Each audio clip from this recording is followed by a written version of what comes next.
Bueno, muchachos, para esta ocasión, pues vamos a ver lo que es los intercambiadores de calor, que es la capítulo 11 del libro de la Cengel.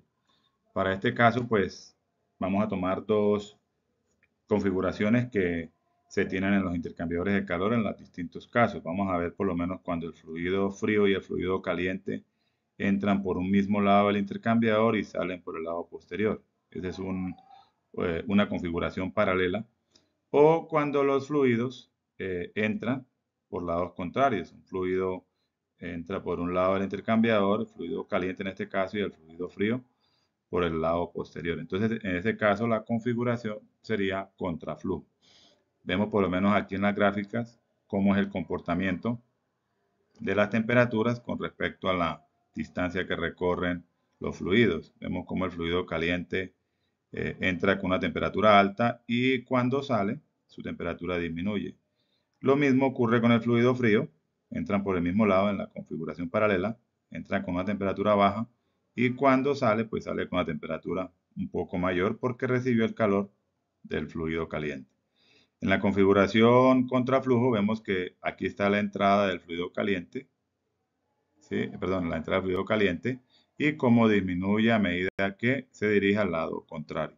Y el fluido frío, como está en contraflujo, entra con una temperatura baja y aumenta su temperatura. Aquí vemos las dos configuraciones. Aquí vamos a tener tres intercambiadores de calor importantes, que es el intercambiador de placas, el intercambiador de doble tubos y el intercambiador de coraza y tubos, que ya vimos en el laboratorio. Ahora bien, el coeficiente de transferencia de calor total, que en este caso vamos a llamarlo U, es el que me está agrupando todas esas resistencias térmicas que el fluido debe atravesar para pasar el calor que debe atravesar para pasar de un fluido caliente a un fluido frío. En este caso, esa transferencia de calor total pues va a ser una coeficiente global de transferencia de calor U por el área superficial por un delta de temperatura. Va a depender si lo vemos por el lado del fluido interno o por el lado del fluido externo de manera global. Ahora bien, ese calor total pues equivale a ese coeficiente global de transferencia de calor U por el área superficial por un delta de T logarítmico.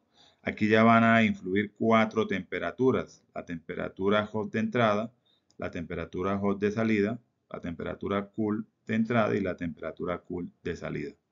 Si yo esto lo despejo por flujo estacionario, voy a tener la resistencia total, ¿sí? Despejándolo acá, que va a ser homóloga con la ley de Ohm, va a ser igual a 1 sobre U por área superficial. Y esa resistencia, recordemos que va a ir de un fluido a otro, va primero a ser, en este caso, si el calor sale, pues va a ser la resistencia de convección interna, del fluido que va por el interior, más la resistencia de conducción al atravesar las paredes de esa primera configuración. Podemos colocar el ejemplo de un intercambiador doble tubo, ¿sí? Más la resistencia de convección en el fluido que está, en este caso, podría ser en la parte anular, si estuviéramos hablando de un fluido, de una configuración doble tubo. La tabla 11.1 nos muestra algunos coeficientes globales de transferencia de calor típicos de acuerdo a lo que se está haciendo en un intercambiador de calor. Si se está intercambiando calor entre agua hacia agua, esos valores varían entre 850 hasta 1700 vatios sobre metro cuadrado centígrado. Si estamos hablando de un intercambiador entre agua y aceite, pues esos valores ya son menores, van entre 100 y 350, y así en cada una de estas configuraciones de algunos fluidos, para que tengamos idea de esos valores típicos de ese coeficiente global, o esa U, ¿sí? Que es un coeficiente global o total de transferencia de calor en intercambiadores. Tenemos el primer método, el método de la diferencia de temperatura media logarítmica. Es un método relativamente sencillo. Vamos a enfocarnos por el momento en intercambiadores de doble tubo. Simplemente la fórmula general, que es U, que es el coeficiente total o global de transferencia de calor por el área superficial, y ese delta de T logarítmico donde están las 4 temperaturas implícitas. Ahora bien, las dos configuraciones que les mencionaba, pues en el caso del flujo paralelo voy a tomar de ejemplo un intercambiador doble tubo, que es el más simple para analizar. Y simplemente vamos a ver que aquí está la entrada del fluido caliente, T sub H entrada, y T sub C entrada, que es la temperatura de entrada del fluido cool. La H indica hot y la C indica cool, frío y caliente. Entonces, a esa entrada, a ese diferencial, lógicamente que el mayor va a ser la entrada del caliente menos la entrada del fluido frío, le vamos a llamar delta de T1. Y las salidas, en esta configuración paralela, pues van a ser entonces delta de T2, que va a ser la T sub H de salida, temperatura de salida del fluido hot, menos la temperatura de salida del fluido cool. Ya tenemos entonces el delta de T1 y el delta de T2. Para los intercambiadores de calor a contraflujo, como les decía, veíamos que aquí es la entrada del caliente, aquí es la salida, aquí es la entrada del frío, aquí es la salida del frío. Entonces, los delta de T, delta de T1 y delta de T2, pues cambian. En este caso sería, el delta de T1 sería T sub H de entrada menos T sub C de salida, lógicamente del fluido frío, ¿no? Y el delta de T2, pues sería T sub H de salida menos T sub C de entrada. Eso con el fin de determinar esa famosa temperatura media logarítmica o la diferencia de temperatura media logarítmica. Simplemente, dependiendo de la configuración, hacemos la diferencia entre el delta de T1 menos el delta de T2 sobre el logaritmo de delta de T1 sobre delta de T2. Entonces ya podemos analizar este método, es muy simple, simplemente es hallar esas temperaturas y en este caso pues tendríamos que determinar esa coeficiente global de transferencia de calor y simplemente aplicar la ecuación. En el caso de que alguno de los dos fluidos, ¿sí? En este caso el caliente podría ser, sufra una condensación, vamos a tomar las temperaturas tanto de entrada como de salida, ¿sí? Iguales. Es decir, si por lo menos es vapor el fluido caliente, entonces como sufre una condensación, pues simplemente la temperatura de entrada la tomamos igual a la temperatura de salida y hay que tener en cuenta esa entalpía de condensación, dependiendo del fluido si es agua u otro para tener esa entalpía de condensación. Ya para el método NTU, de efectividad NTU, arrancamos primero con una parte conceptual. Primero, este método se basa en un parámetro adimensional que es la efectividad de la transferencia de calor. Lo representamos con la letra E y simplemente es el cociente entre una razón de la transferencia de calor real dividida entre una razón máxima posible de la transferencia de calor. ¿Cómo hallamos esa efectividad? Tenemos entonces, primero pues hay que hallar o tener el balance de energía entre el fluido caliente, que va a ser el quien pierda calor, fluido hot, y el fluido frío, quien lo gana. Entonces va a ser un C sub C y un C sub H. ¿Qué son C sub H? Por sus respectivas deltas de temperatura. Pues ese C sub C y C sub H son básicamente razones de capacidad calórica de los fluidos fríos y calientes respectivamente. Ahora, ¿cómo hallar esas capacidades calóricas? C sub C, que es para el fluido cool, C sub H para el fluido hot o caliente. Ya lo vemos. Ahora, ¿qué unidades van a llevar para que se me cumpla un flujo de calor? Ellas van a llevar unidades de vatios sobre grados centígrados o, en su defecto, si es el sistema inglés BTU, sobre hora, grado Fahrenheit. Listo. ¿Cómo se determina? Pues se multiplica, por lo menos en el caso del C sub H, en el caso del C sub H, pues se multiplica el M punto de ese fluido caliente por el C sub P, que es el calor calorífico, el poder calorífico de ese fluido caliente a presión constante.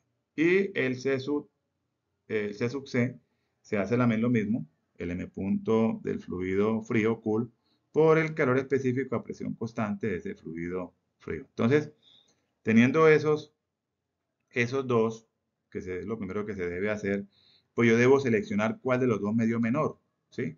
Cuál de los dos me dio menor, identifico ese menor y lo voy a llamar C mínimo, ¿sí? Va a ser el C mínimo y lógicamente que el que me dio mayor, pues va a ser el C máximo. ¿Por qué el C mínimo? Porque vamos a tener un delta de T máximo, que va a ser el T sub H de entrada menos el T sub C de entrada, y por lo tanto un flujo de calor máximo. Ese flujo de calor máximo que lo teníamos acá arriba para hallar la efectividad. Entonces, hay que identificar cuando se hallen esos C sub H y C sub C, pues es ese mínimo para hallar ese calor máximo. Y el Q, el Q que es el calor real, la razón de transferencia de calor real, puede hallarse por cualquiera de los dos lados. Entonces, teniendo ese razón de transferencia de calor real y teniendo el Q máximo, que es la razón máxima posible de la transferencia de calor, pues ya tengo esa efectividad. efectividad. Paso siguiente, ya habiendo calculado el C sub H y el C sub C, pues yo puedo también hallar la relación de capacidades, ¿sí? De esas capacidades calóricas, que lo voy a llamar C. Básicamente, ¿qué es esa C? Pues es dividir el C mínimo, o sea, el menor que me dio de los dos que yo hallé, ¿sí? No puedo saber inmediatamente cuál de los dos me va a dar mínimo, pero identificar el menor va a ser el mínimo y el mayor de los dos pues va a ser el máximo. Entonces voy a tener esa C. Y basados en el número de unidades de transferencia, el NTU, recordemos que ese número de unidades térmicas o unidades de transferencia lo que me está relacionando es la capacidad de convección con la capacidad de almacenar energía. Como aquí estamos hablando de un coeficiente global de transferencia donde está ese H sub I en uno de los fluidos, H sub 0 en otro y la conducción, aquí en el U, entonces vamos a reemplazar en vez de H la U. Entonces va a ser U, que es el coeficiente total o global de transferencia de calor por el área superficial, dividido entre el C mínimo. ¿Sí? Cualquiera de los dos puede ser el C mínimo. ¿Qué es el C mínimo? Pues multiplicar el M punto del fluido, cualquiera de los dos, por su respectivo calor específico a presión constante. Entonces, tengo ese NTU. Con la tabla 11.4, con la tabla 11.5, ¿qué puedo hacer yo? La tabla 11.1, solamente tomé para tubo doble, ¿sí?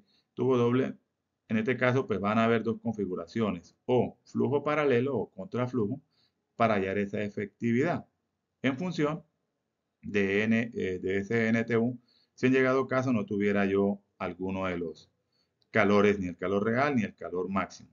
Entonces, fíjense que es 1 menos Euler, esto es Euler elevado a la menos NTU, ¿sí? Por 1 más C, dividido entre 1 más C. Y lo mismo para contraflujo. La EXP indica que es Euler, exponente. La tabla 11.5 me sirve para yo determinar NTU, el número de unidades de transferencia. También está como menos, acá aparece un negativo, logaritmo de 1 menos el valor de efectividad que yo pude haber hallado en la tabla 11.4 y que multiplica 1 más C, que es la relación de capacidades. Entonces, en el método de efectividad NTU lo que me permite es hallar de pronto si no puedo hacerlo no tengo los datos para hacer esa efectividad, pues me voy a la tabla 11.4. Lo mismo con la NTU. ¿Para qué me sirven? Pues de pronto para determinar en algún momento si yo necesito hallar un área, ¿sí?